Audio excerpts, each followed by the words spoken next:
At the end of the day, it doesn't matter how we got there, but we're going to get to see Samoa Joe against Brock Lesnar. Let's all rejoice as fans right now.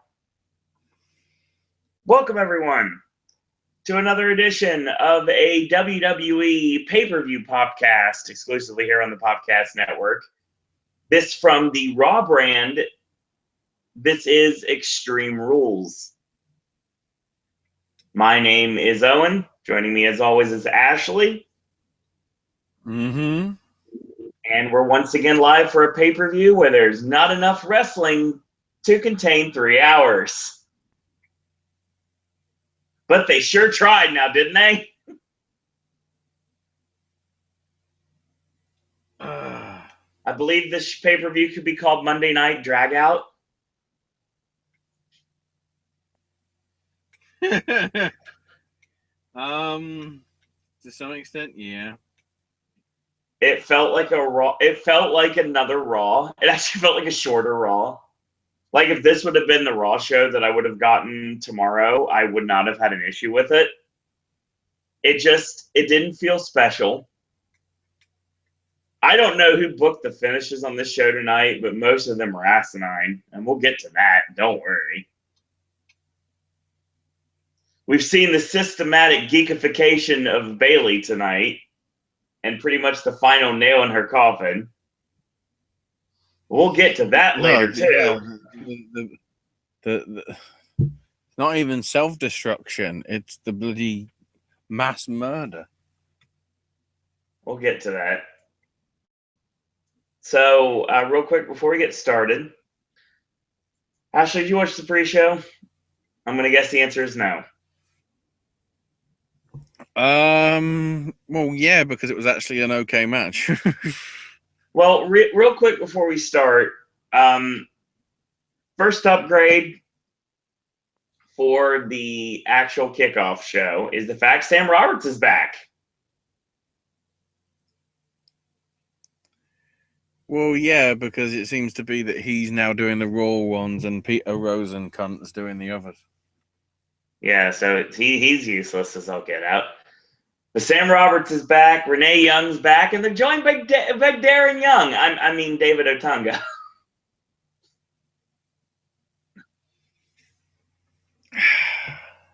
He is still employed.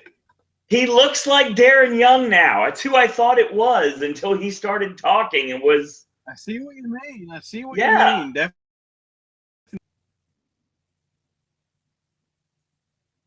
That's going to come off really racist, me saying that, but he did look like Darren Young before he started talking was announced as David Otunga.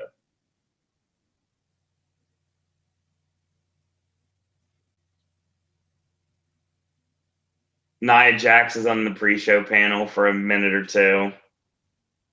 That goes nowhere. I don't know how, and I keep saying this every week, and I'm going to say it again. I somehow Nia Jax has been basically what happens when Chyna's voice is reincarnated into somebody. Nia Jax, if you shut your eyes, Nia Jax sounds like Joni. Yep. Big time. I don't know how anyone wants to take that, but it's true. Which means like we're building the fact that Alexa's gonna win tonight because Bayley doesn't know how to get extreme. Doesn't know how to get extreme, huh? Don't forget, Bayley was the one who straight guillotine choked out Nia Jax at NXT. So, yep. Point proven. So, a bunch of video packages. I go to my notes here. Sam Roberts makes a La La Land reference about good old Norm Dar and Foxy. Screw David Otunga for not liking La La Land, by the way. Which is ironic because he fucking lives there. No lie. Charlie's with the Hardys. Isn't that ironic, Dave? Charlie's with the Hardys in the social media lounge. It's very interesting that the line that not broken Matt Hardy says in the very end that they're cementing their legacy as the greatest tag team in time and space, which sounds really bizarre if it's not in the broken Matt voice. Yeah.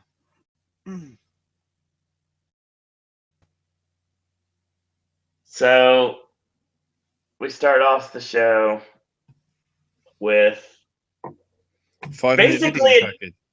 Yeah, video packages galore. It should be all right if you hadn't seen the pre-show. Yeah. So the kickoff show finishes with a match, which we go basically Dragon Gate match, Dragon Gate USA.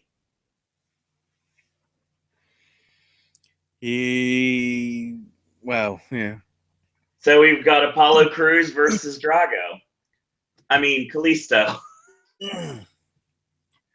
But Drago wasn't in fucking Dragon Gate Japan. Tell his gear that. Oh, it sort of looks more like Phoenix's gear, really. I didn't mean to say. There you go. I wasn't meaning to say Drago. I meant to say Phoenix. But yeah, he looks like. It's not very much of a dragon, just yet. He'll be there. You expect that to happen at WrestleMania? Samurai Del Sol by then. Uhaa Nation in a WWE ring with some black cunt on the outside as a manager. It felt like if you sorry, Titus, but that's what you are now. That's what you are. If you didn't notice, that's what you get for goosing Vince, apparently. Oh my God, he is forever damned because of that too. Yeah. I mean, this match was really good. They gave it about 9.5 minutes. They set up a small package finish, but it didn't go anywhere. Kalisto ends up going for a satellite into a snaps DDT, which looked amazing. Springboard crossbody gets caught. It basically was a fall-away slam, but it was kind of It looked more. It was a fall-away slam, but it was more of a Samoan drop, so it's kind of a half and half. Titus is like, yeah, go flip, and he basically goes for this. He hits the standing shooting star. Kalisto kicks out. Titus gets on the ring apron, and Kalisto kicks off of Titus's chest, hits the Salida del Sol, and gets the win. So much for the Titus brand. Yep. Just a typical Raw match. But it was good for what it was. It was a good way to kick off the show. Yeah. For a match that they gave away free on YouTube, it was actually good, which is refreshing. And if I would have booked this show myself, I would have made this on the pay-per-view itself, and I would have put Goldust and R-Truth on the kickoff show. I have no idea why this match is not on the show. Especially because they're having to kill time and fill time.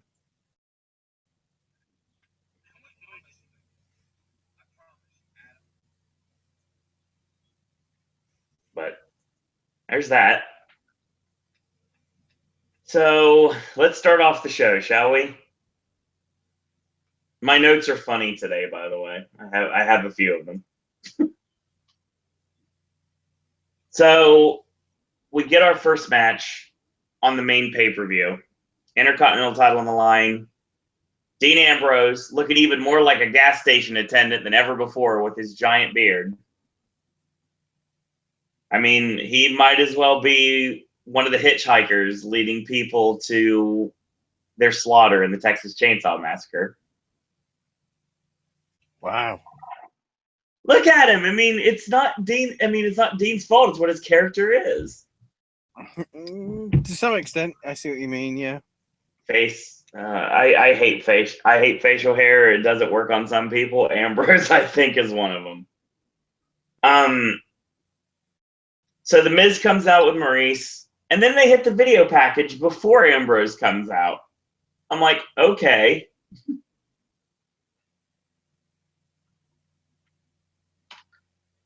But yeah, this match is basically built around DQs can change the title. So obviously we're building that up. So on numerous occasions, they try to utilize that stipulation, which obviously you knew that wasn't going to be the finish. Miz exposes the top turnbuckle. Ambrose whips Miz into it. Miz puts on the brakes. And he hits the S kicks. The buzzsaw kick is caught into the figure 4 by Ambrose. And Miz gets the ropes. Ambrose hits the Nigel.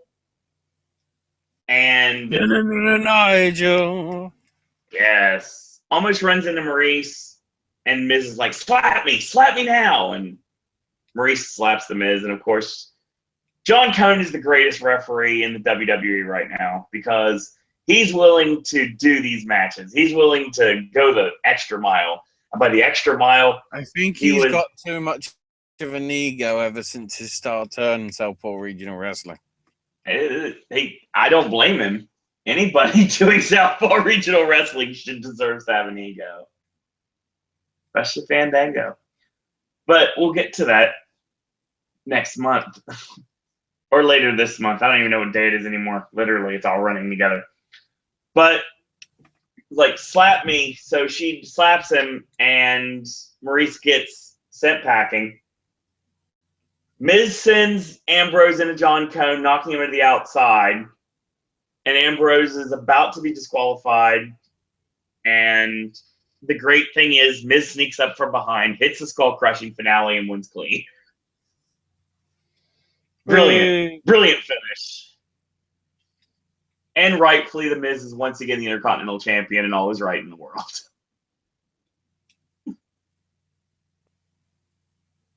Hopefully this feud is over. Thankfully, the DQ shit didn't come till late on because they could have tried to do it all throughout the entire match. It was pretty much a normal spot. It was normal back and forth for a while. It could have been DQ in the first 5 seconds. Yeah, I don't want to. Another thing I want to mention during the match that wasn't involved in my actual recap of the match was the fact that Miz ended up hitting his grounded DDT on the ring apron early on in the match. Mm-hmm.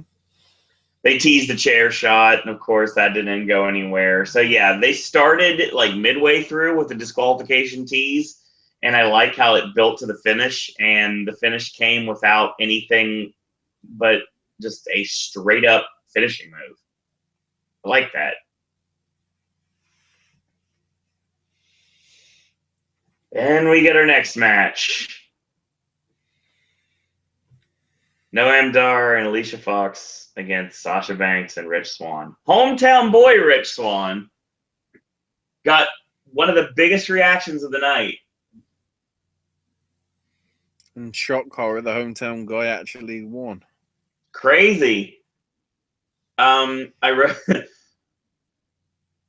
apparently before this, I think it was before this, there was a promo in the back with Bailey. Or Okay, good. I got it right then. It was a promo of Bailey basically saying how shit the This Is Your Life segment was. And that she's been watching Sandman, Tommy Dreamer, and Steve Blackman. Wow. Yeah, that happened. For research, and then was inspired by Wonder Woman. Yeah.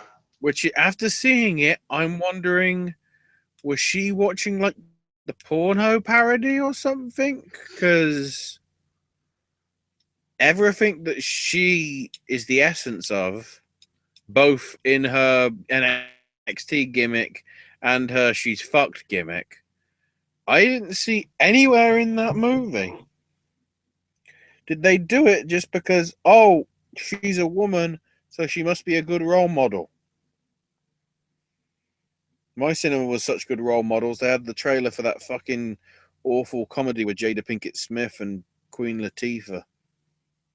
A movie I will never watch now that I don't have to watch movies anymore. Well, then you can't put it in your worst 10 movies of the year. I don't even know if those lists are coming out this year. I'll shoot it with everyone right now. AJ is, okay, here's the truth. As of this moment, AJ has seen 35 movies this year. Wow. That's how far behind we are. You know how many I've seen? 4. 2 since I've been here. Obviously more than that based on what I saw before I moved. But yeah, I've only seen 2 movies that count. And I'm about to see my 3rd on Tuesday night. So then we get, like I said, we get the mixed tag. Foxy badly botches a satellite head scissor into the bank statement. No one pulls Foxy's foot on the bottom rope, so causes the break. So we finally get Fox out of the ring, thank God. Rich Swann comes in like a house of fire, hits a somersault leg drop to the back of the neck. They battle for a bit, and then we set this up on the outside. Sasha heads up top, and she has to kill a lot of time because Foxy's in the wrong position. And it looks terrible. But eventually, it ends up where Sasha does the riding knee drops onto Noam Dar on the outside. Swann throws him back in, hits the Phoenix, and gets the win. Please, God, tell me this feud's over. I think so. There's no reason for this to continue.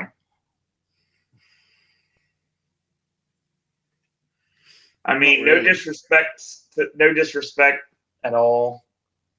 And I hate to keep bagging on Alicia Fox, but oh my God, just Tons of disrespect. Boo. Sasha's better than this. I don't know why they're not doing something with her right now.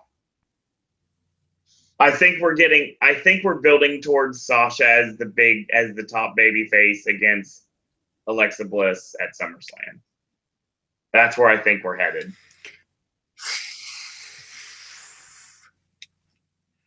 Yeah, because that's the one that most people wanted to fucking see. I don't know. That's the only thing that's believable at this point. Now, yeah. That's hence the term "at this point." Speaking of at this point, here comes Elias Sampson. Who sings a song. Yep. And the next segment, like, oh God, I forgot to mention some things. Yeah, let's do fucking Monday Night Raw stuff on a pay-per-view. Okay. You paid $9.99 for this fucking shit. Okay, so I mentioned I had notes. I took notes for this. I don't want to forget this. When it comes down to the mixed tag, the promo before it, where Bayley was talking about Sandman and Dreamer and Steve Blackman. I mean, honestly, if it would have been more of it's obviously a smarky crowd, but I mean, I would have given her brownie points if she had brought up Jerry Flynn or Ernest Miller. Let's go back to the block in WCW. So, yeah.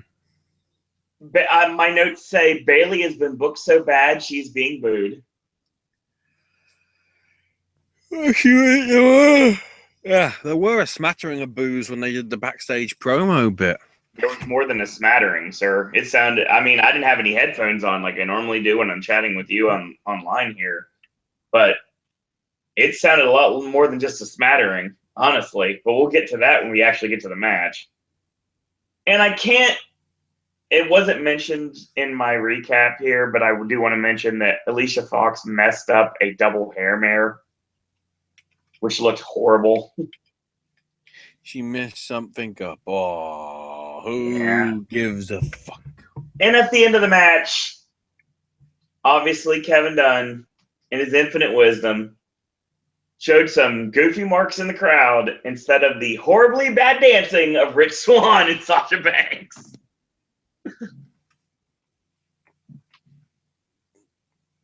I sometimes wonder if Kevin Dunn actually has no teeth.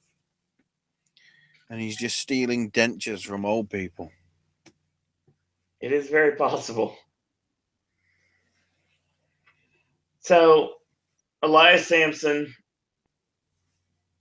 basically, I've said this before, I think I want to say it again. After this Raw segment was over, we just cut to Michael Cole. Michael Cole's there with Corey Graves and Booker T, and Michael Cole says, reminiscent of the ghost of Tom Joad from Elias Sampson. Yes, dear listeners, Elias Sampson was just compared to Bruce Springsteen.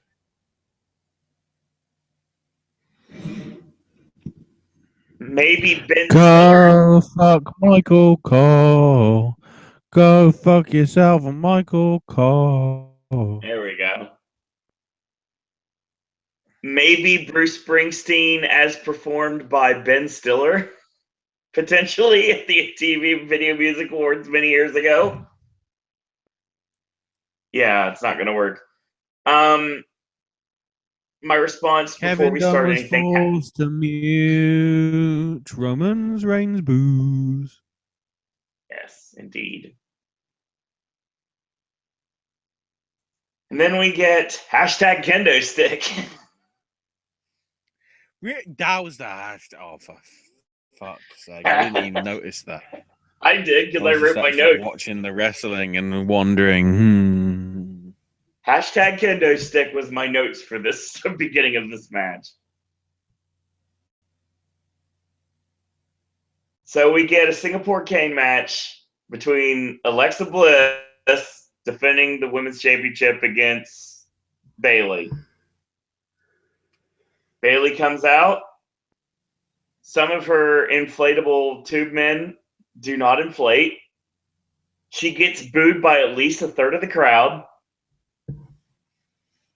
Alexa comes out to a good reaction, and she sees a guy in the crowd that has a pro Alexa sign. She kind of smirks at him before she gets in the ring.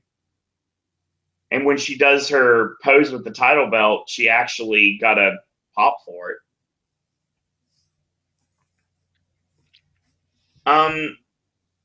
This match, well, if you can call it that, Alexa's like, go ahead, be my guest, go take the cane. You're not going to do anything with it. And of course, she cuts her off. We finally get to the end of the beginning of the match, if you want to call it that. And they're on the top rope. They're both vying for the Singapore cane. Bayley grabs it, and it becomes TNA. She just drops it. And women fall to the outside. Bayley hits a backdrop suplex on the outside, rolls back in the ring. They do the ring around the Rosie for a bit, basically chase each other. Bayley finally gets the Singapore cane. Alexa ducks, spears her, and proceeds to beat her ass mercifully with the Singapore cane. Hang on. So the rules of the match is whoever gets a hold of the stick can use it legally. Correct. The other person cannot use it, therefore causing a DQ. Okay, it still would mean Alexa would have the belt, but shouldn't this match have been called when Alexa beat the shit out of her? rather than let it continue? We might be getting ahead of ourselves in this conversation. I guess we'll find out now, won't we? Well, as soon as you had the bit when it was like Bailey had the chance and just couldn't out of fear, and then you said yourself, Alexa beat the crap out of her with the kendo stick. I'm like, Yeah. Already at that point, it's like, well, that's a DQ. Nope. No DQs in a Singapore cane match, apparently. Even though the only person that's allowed to use it legally is Bailey. Yep. Revisionist history. So this leads to a hope spot with the belly to Bailey. And Bailey grabs the cane again. Well, because she grabs for the cane because it's kind of like teetering in the corner. And Alexa sends her head first into it. Prepares to wear her out yet again. And hits the DDT for the win. Now, whoever booked this match, or should I say this squash, obviously knew that Bailey was going to be referencing Tommy Dreamer because Alexa Bliss straight up ravened Bailey in this match. Yeah. I appreciate that if that was done on purpose. Somehow I'm thinking it wasn't. No. This was a squash match. Bailey was booed. She was beaten. And she was pinned clean. Bailey's done on the main roster. There is no building her back up now.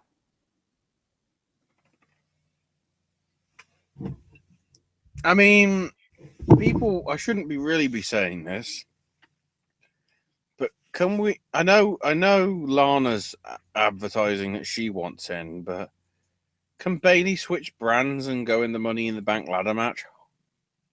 There's two things you can do with Bailey right now. She's done on Raw. You have to move her over to SmackDown.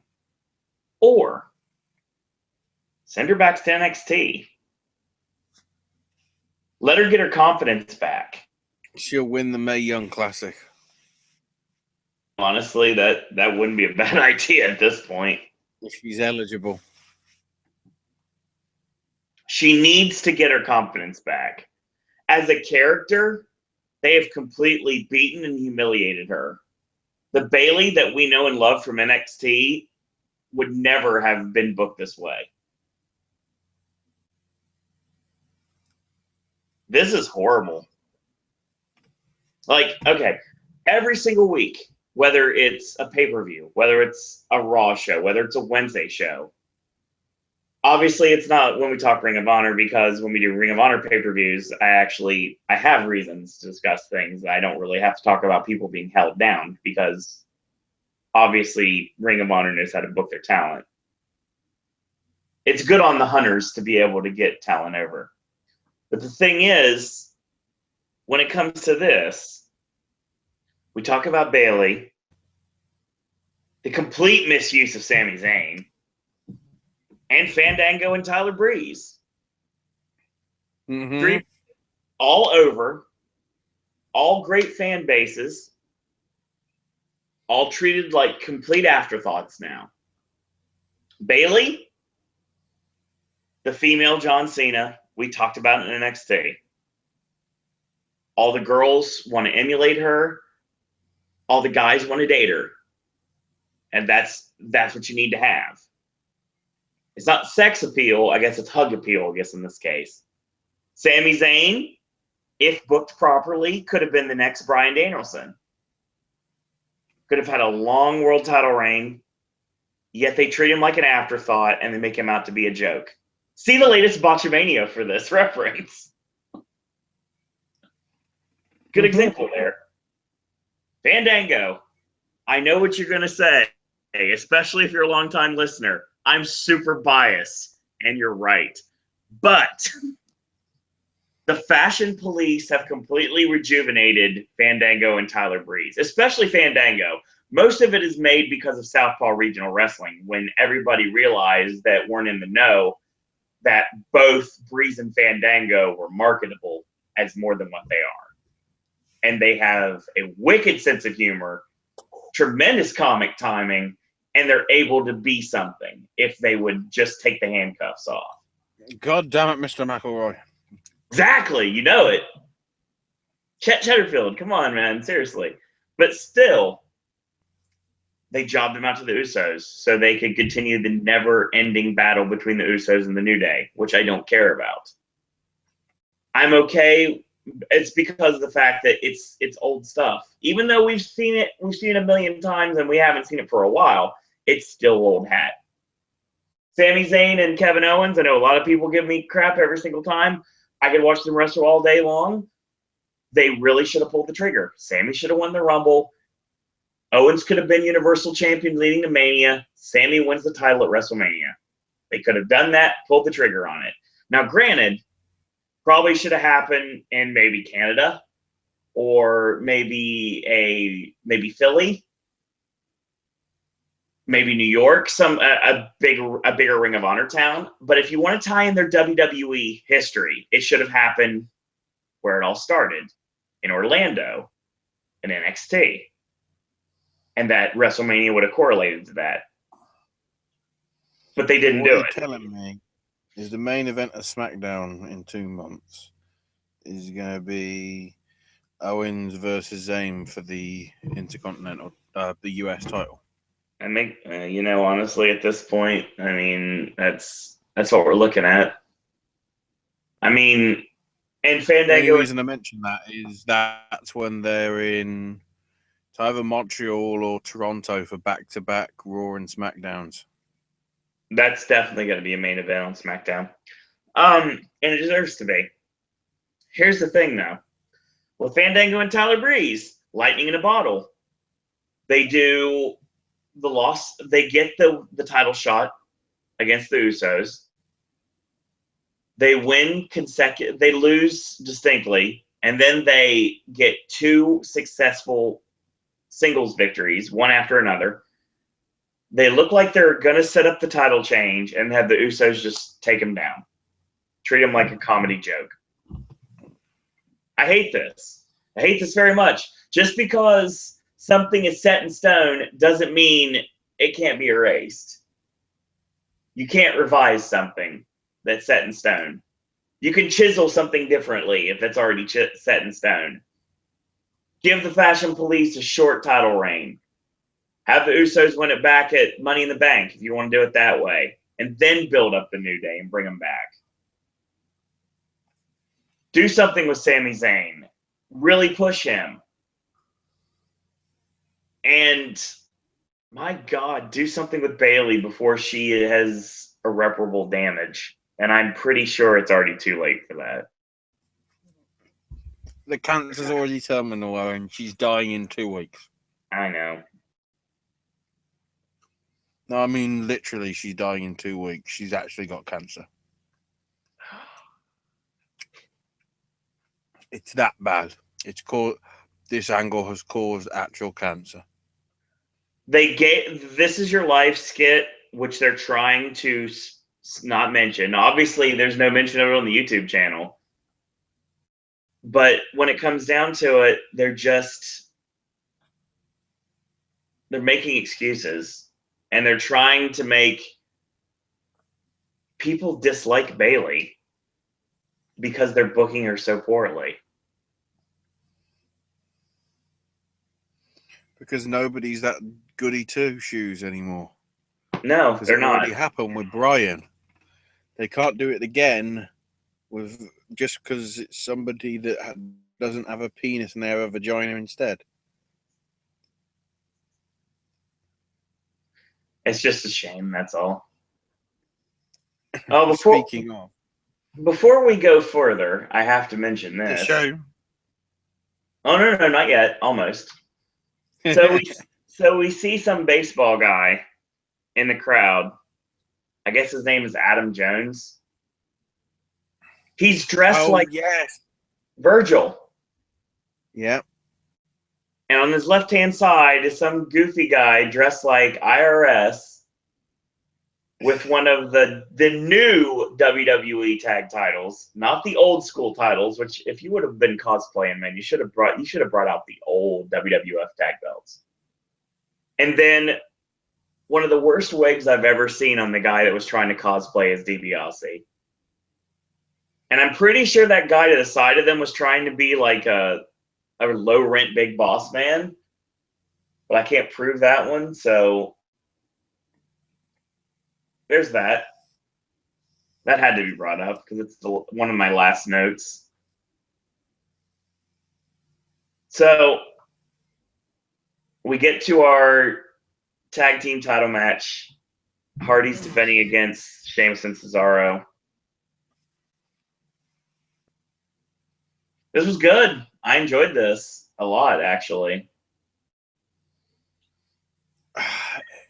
The crowd didn't connect with the early bits. Nope, not at all. Then did when the stuff was happening. Yeah, crazy stuff happened. Sheamus got a tornado DDT from Matt, led to a double down. Actually, led to a quadruple down in this case. The Hardys climbed up. They got met by Sheamus and Cesaro. And Cesaro easily could have pulled Jeff's shoulder out of socket by just dangling him in an armbar.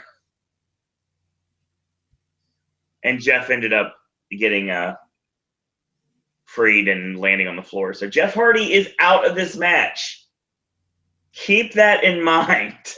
Jeff Hardy is officially out of this match. So now Matt has to face off against the two heels. And Matt ends up getting a double crucifix powerbomb from Sheamus and Cesaro. At one point, actually, I thought they were going to T-gimmick him, but no, they didn't. They could have. Didn't. Tea party? What? I would have marked for that. Absolutely. So Jeff tries to get involved. Sheamus slams the door in his face. And Matt hits a twist of fate on Sheamus. Cesaro gets thrown off the top rocket launcher style. Matt climbs up. Cesaro runs up to grab him. Hits the Swiss uppercut. And Sheamus hits the white noise with the Cesaro assist, which makes absolutely no sense if you really look at it. And Jeff climbs up. Of course, he takes his shirt off because he has a McConaughey moment like he always does. And he hits the Whisper in the Wind on Sheamus and Cesaro. So on one side of the ring, you've got Cesaro and Sheamus climbing up the cage. On the opposite side, the door is open and Matt is crawling and dragging Jeff. Matt makes it to the outside right before Sheamus and Cesaro drop to the floor. But because Jeff reinserted himself back into a match that he was already out of, we have new Raw Tag Team Champions. Again, rules that are fucking confusing. This finish is convoluted as all get out. It's one of those things that I don't mind the way they did it, but it's basically telling me to suspend belief of something I know to be true, because that's not what we're supposed to believe right now. Oh, it's Sunday, so apparently when the guy gets back in the cage, he's back in the match.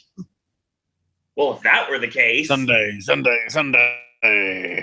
Yeah, if that were the case, then if Jeff knew that, he could have just got back in the ring and just helped his brother the whole time. Nope, he didn't. The second he hit that mat, he was back in the match. Somehow. I don't get this. I will say it didn't make either team look. It didn't make either team look bad. They both look strong here.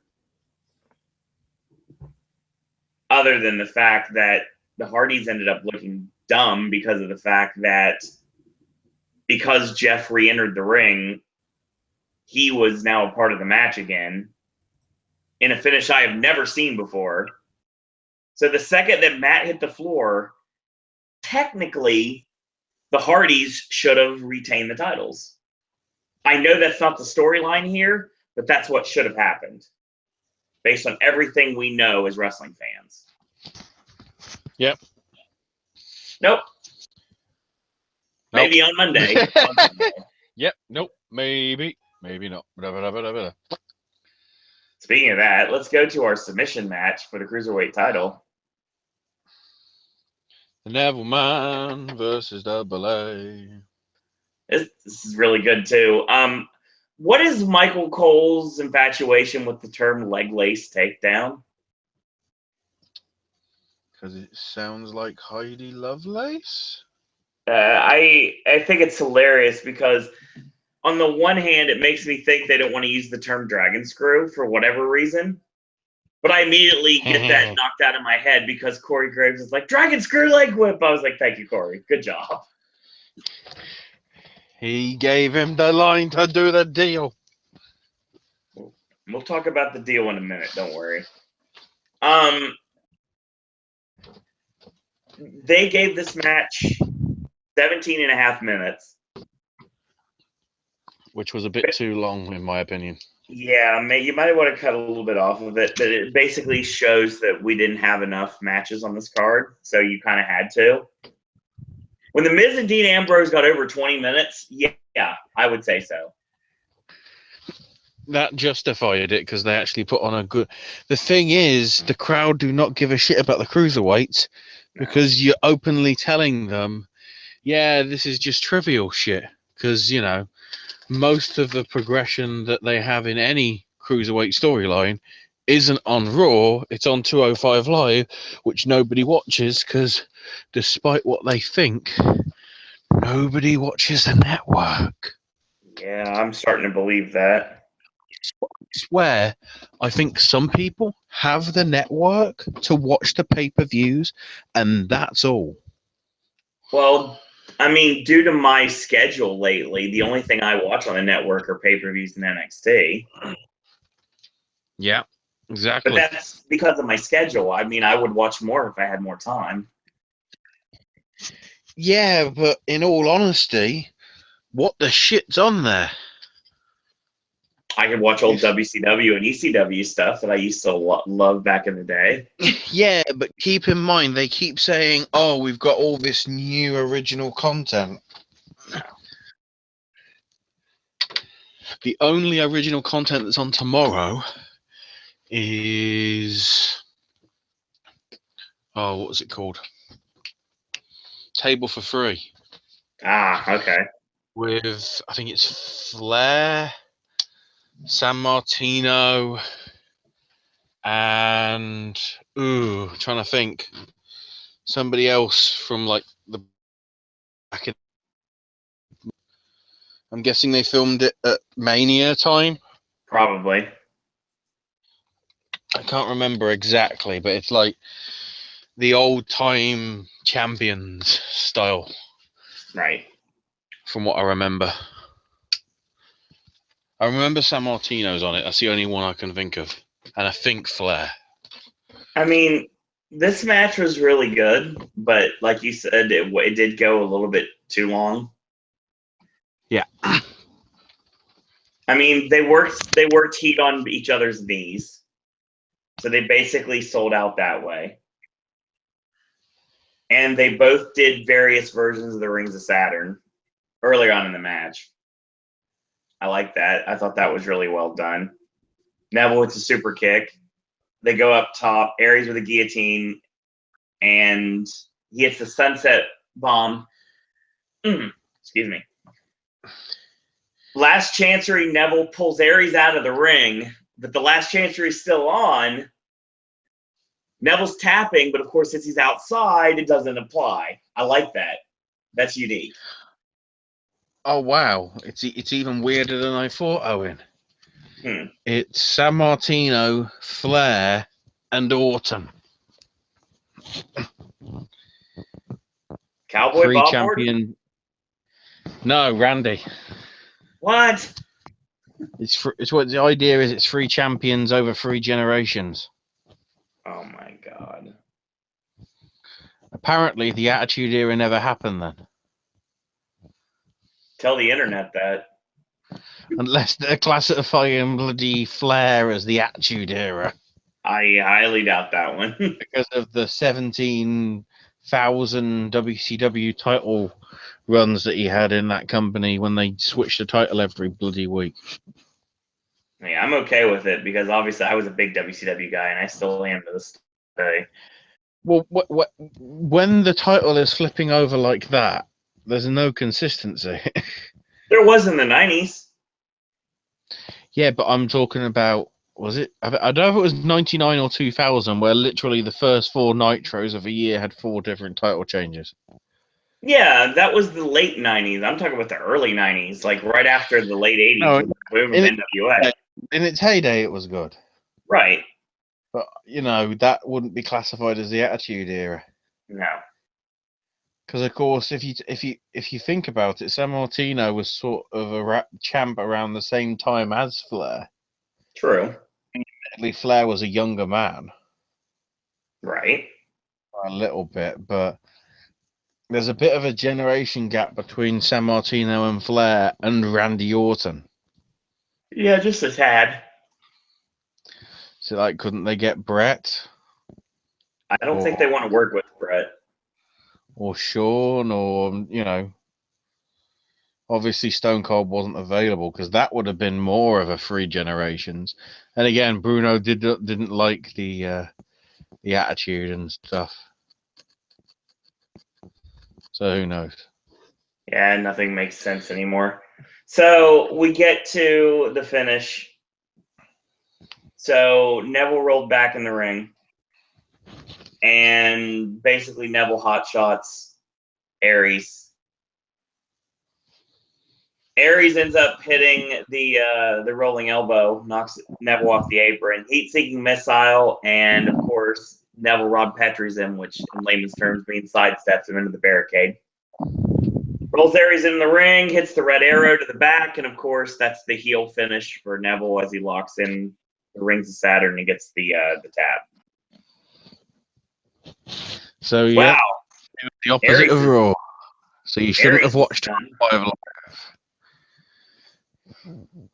I think 205, Aries 205 Live gave away the finish. two options here. Continue this, No. or is Aries done? I think Aries is done, and they're going to crown a new number one contender After on 205 Live.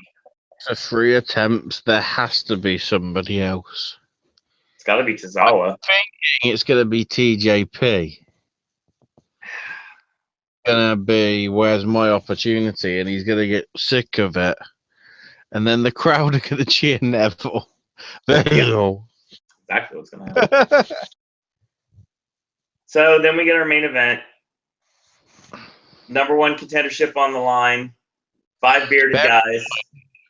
Bear in mind as well, this started at the top of the 3rd hour. So in theory, they had 60 minutes for this entire thing. So Thankfully, they didn't use it all, but whoo. So we got a Wyatt, 2 Samoans named Joe, and 2 guys that utilize the sling blade. And the winner faces Brock Lesnar. Well, no, we've got a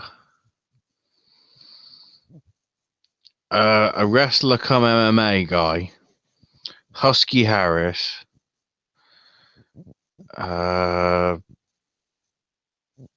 Prince Devitt, Tyler Black, and some cunt called Roman Reigns. Leah Kay. Oh yeah, that fucking name. Yes. And don't forget, Samoa Joe, back in the UPW days, wore an island-style Hawaiian shirt to work in. Mm-hmm. Because he's Hawaiian, Yes. even though he's Samoan. Yes. Do-do-do-do-do-do-do. I- So what we can say here is Paddy Power clearly got the right fucking money. Yep.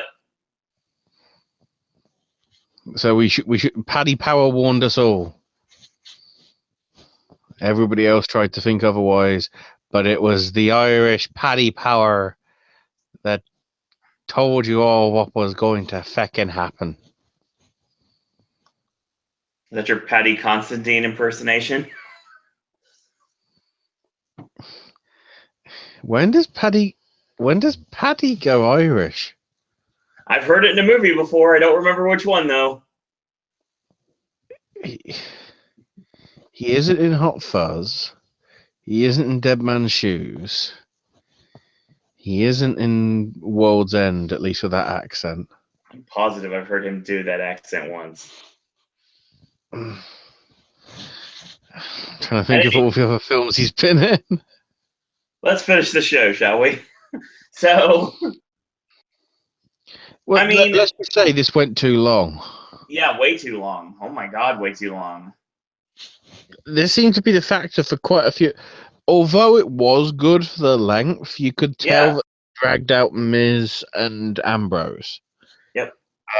They didn't drag out the mixed tag. They sort of didn't drag out the women's match, which is a shame because if it was a better match, it could have gone longer. Right. It was a They squash. Yeah, but they dragged out the cruiserweights too long. Right. The opening bits were too slow and ploddy for the fans, at least, with the Hardys and the Sheamus and Cesaro stuff. So basically, I honestly think because of Braun's injury, obviously that means you basically rule out 3 matches. Yep. Which probably would have been an ambulance match with Strowman and Reigns. Yep. Some sort of, I mean, it probably wouldn't have been a submission match between Joe and Rollins, but it would have been something I'd have thought, and then possibly just a regular match with Bray and Finn. So you're already taking 2 matches away. Right. And yeah, if you look at it tonight and give the matches how long they should have gone, this should have been over in about 2.25 hours. You know, we're verging on bloody December to Dismember running time, which is why they dragged it out, which in some cases helped it, so, as I said, with the IC title, but in other times it's just like, oh, it just didn't work. And to some extent, it did work for this one, but only towards the latter end. Right. Especially, and it doesn't help. It's a fatal 5-way, not elimination, just 1 fall to a finish. Extreme Rules match, which involved a chair and a set of ring steps. Yep. That's exactly right. And just some random OMG WWE 2K17 spot involving the barrier. And I guess a table jump. But other than that, nothing was really used. There was really no hardcore match of proper note on this show. No, not really. Apart from the gloves having to be put on because Roman busted his lip. Yeah, Roman busted his lip. Because it started off good. There were sort of various battles between the 5 of them. And then, like, for the middle point, it just became Samoa Joe and Bray Wyatt beating the fuck out of everybody. Yep. Anybody else tried to do something? Nope. Bang. Hit him with a chair. Bang. Hit him with a punch. You know, strain. put their foot on them to sort of, work over their arm or their leg or whatever. Ugh. So let's talk about the match, shall we? So Bray ends up hitting Roman with the Uranagi on the announce table, but of course it is the table. Mm-hmm. Rollins goes up top and hits a flying guillotine on both Bray and Joe. He hits the tope suicida on Joe and then goes for the one on Wyatt as well, but Wyatt catches him. I mean, it was just your typical back and forth WWE style. I don't know why they're so enamored with 5-ways now, but they just love that stipulation. Oh my God, they love 5-way matches now. Even though the irony is it hasn't been used in 9 years. Right? I now sense that this is going to become a regular thing because that's all they've got left on the fucking roster. So we move forward. And lots of dives broken down in this match. Good stuff here, as always. So we set to the midway point of the match. Bray goes for Sister Abigail. Joe goes to lock in the Coquina clutch. And Balor ends up hitting both men with chair shots. So that was nice. Balor with the PK on the ring apron. And Joe and Bray get sent to the barricade. They go to the outside. Balor goes up top. Joe locks in the clutch again. Here comes Roman and spears everyone through the announce table, through the barricade, 2K17 style in the OMG moment of the match. Don't forget, Bray is laid out on the table at this point. Rollins heads up top and hits a Rob Van Dam style turnaround in midair to hit his mark, frog splash, putting Bray through the table. Nicely well done, because obviously they didn't want him to hit the side just in case the table didn't break, which it sort of didn't. Which it, of course, meant Seth's knee got fucked up again, but it didn't. Yeah. Actually, That last-minute twist, though, in the air was just like, oh, thing of beauty. oh, I loved it. So we get the Shield battling out in the middle of the ring. Superman punch for a near fall. Roman goes for the spear, countered roll up, and gets a near fall off of that. Avada Kedavra, and he goes for a frog splash, gets a 2 3/4 off of it. Seth's selling the leg. He kind of unlaces his boot because even though when he twisted for the frog splash, he didn't really look like he hurt himself, he did hit the side of the table with his leg. So hopefully that's not a problem. Rollins goes for Phoenix, Roman out of the way, and of course, he rolls with the punches, quite literally lands on his feet. Bray goes for Sister Abigail. Roman with the spear. Rollins hits the buckle bomb. And of course, Roman no-sells it. It's Superman punch again. Reigns for the spear again. Blade, shotgun drop kick, coup de grace. Joe pulls him off, locks in the clutch, and Finn passes out.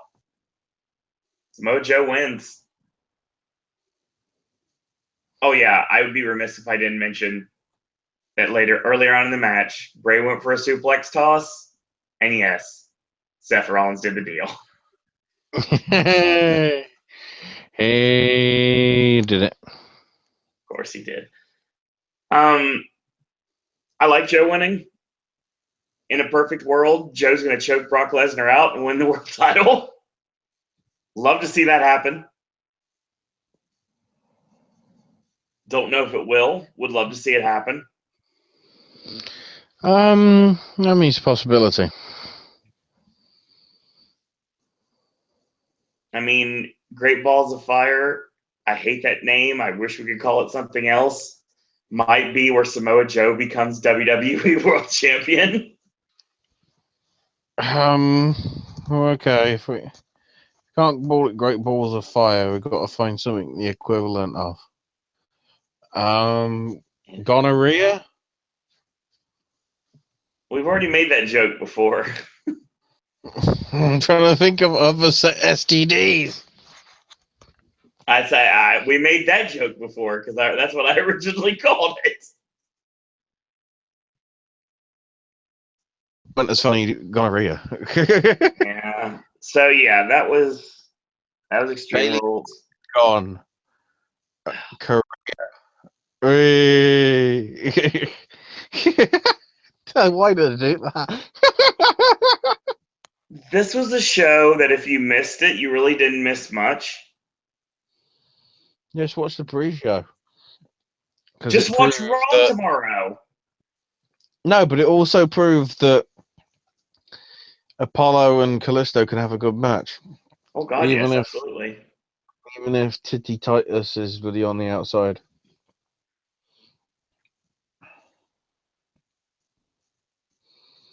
So yeah, I think that's our show. Yep. Not really much to say now. Be interesting because I think tomorrow is the last show before we start seeing Brock again from next week. Mm-hmm. Part of me wondered whether WWE tried tonight because they were going up against literally direct head-to-head the NBA basketball. Because the irony is, by the time the WWE finished, so did the basketball. And the Golden State Warriors are 14-0 across the entire playoffs. Nobody's ever gone clean sweep in every single match. So hopefully WWE will be begging them to not lose a match. Otherwise, Game 5 goes on Monday next week when Brock's there. I'm guessing they'll be doing that early in case there is a Game 5, but we'll see. Yay, sports. So Just trying to think what we'll get to build up to the next ones. well, obviously, we're continuing everything going on with who's attacking Enzo. We're still building that. Yeah, but I'm trying to think if they do the Gold Dust True thing there, it would just be like, why didn't you do it the night before? Maybe they didn't think it was pay-per-view worthy. I mean, the cruiserweights, it'll either be TJP or somebody else that we're not thinking of. Number one contenders match, either on Raw or 205 Live, to determine who faces Neville. For the women, Nia Jax, unfortunately. Could you do Alexa versus Jax? Yeah, you can. They set it up tonight. Oh, because of the pre-show thing. Yep, exactly. I'm guessing.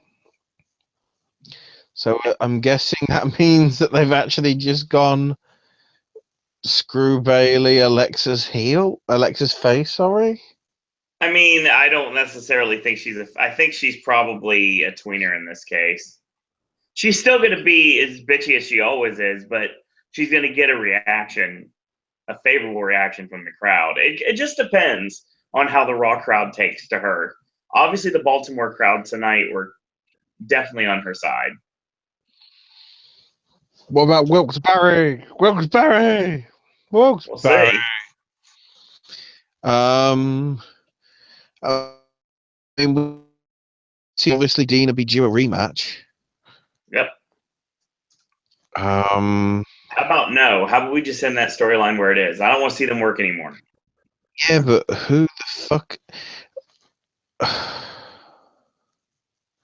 See, the problem is the angle you could have done tonight was have bloody. You could have had Dean retain and then have it with bloody no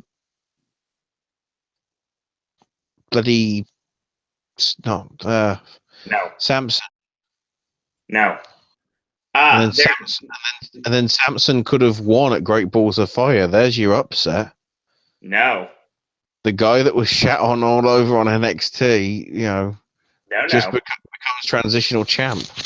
No, here's the thing. Don't forget, it's not Ambrose that's going to be the person.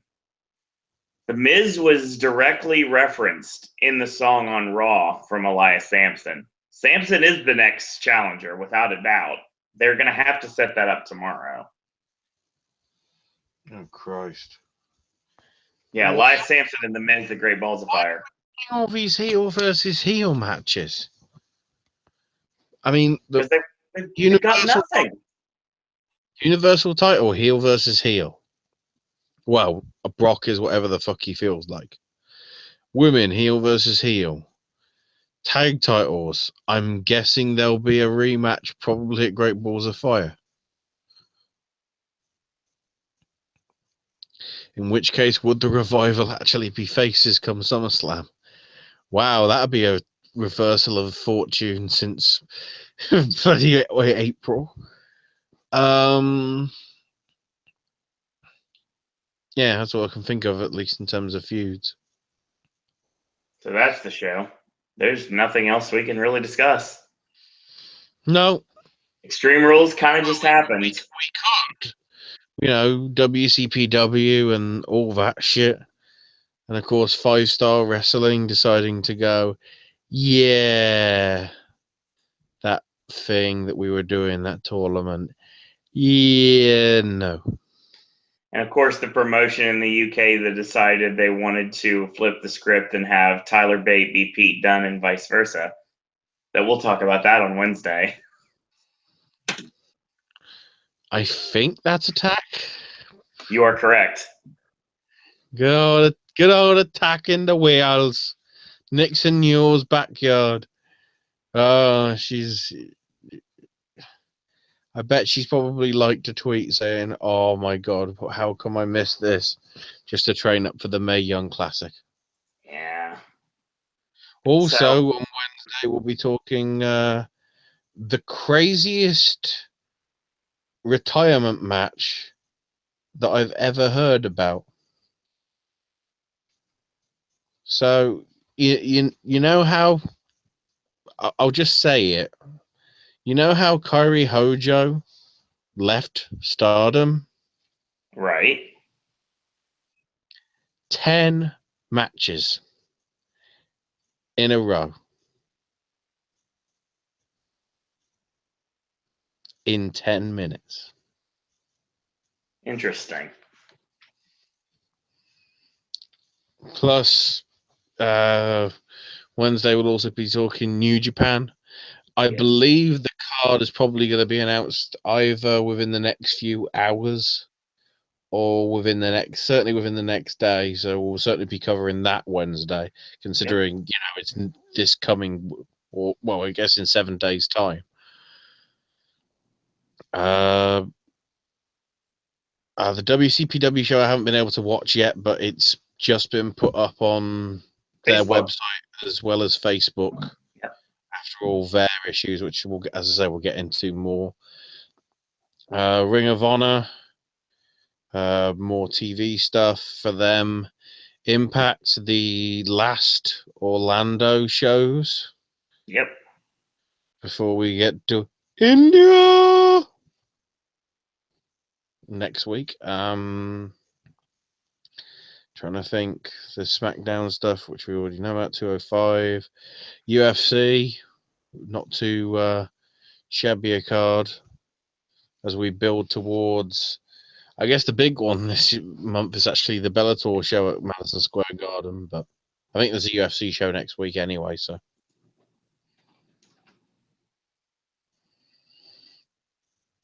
All that will be Wednesday, I guess. And in case you're interested, there's going to be sort of 2 Gaming with Ashes.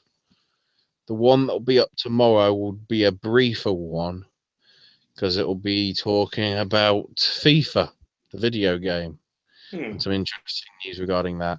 And then probably sometime later in the week, possibly Thursday, possibly Friday, whenever everyone wants to put it up, the E3 preview thing, and then I kick into making some number of videos covering that the week of and after E3's started and everything.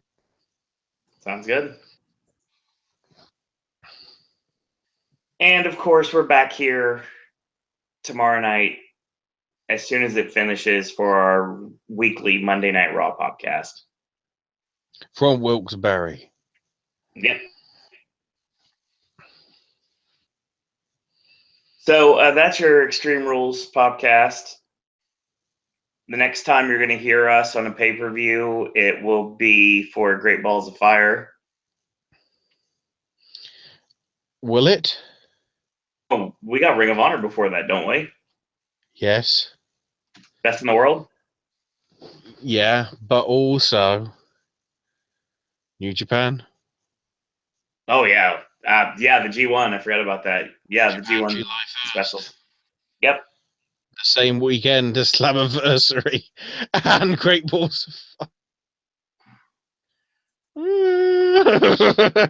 Yeah, it's gonna be a long week. Yeah, we're back here. It's New Japan going up against TNA. Ring of Honor is going to be June 23rd, so that's going to be best in the world. Only a couple of weeks away. Yep. Yeah, pay-per-view I care about.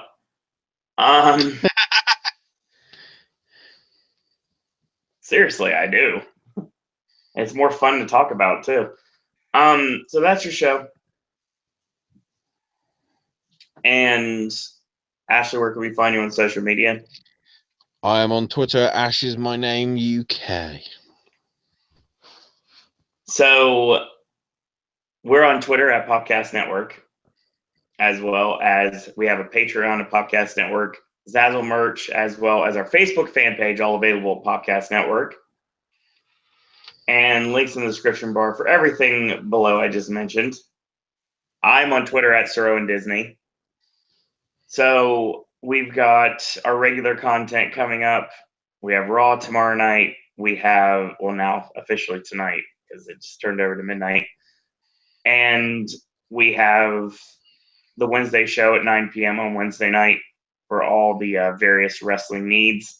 Thursday, Sip and Snack returns. Friday will be AJ's television reviews, the newest episode of Fargo. Saturday will be Versus. And Sunday will be AJ's movie reviews of The Mummy. So The Mummy. That's coming your way. So that's going to be the show. And as always, in a world where there are a billion wrestling podcasts, we're very pleased that once more this evening you've chosen the Popcast. I want to thank everyone for watching. Thanks, everyone, for listening. Heelbook has a really great and very important petition that's out there that trying to save wrestling from being relegated to YouTube purgatory. Go sign it, please, as soon as possible. Save wrestling on YouTube. Too many great content creators are being screwed over right now. It's killing WCPW, and it's ridiculous. So if you get a chance, sign that petition. A little goes a long way.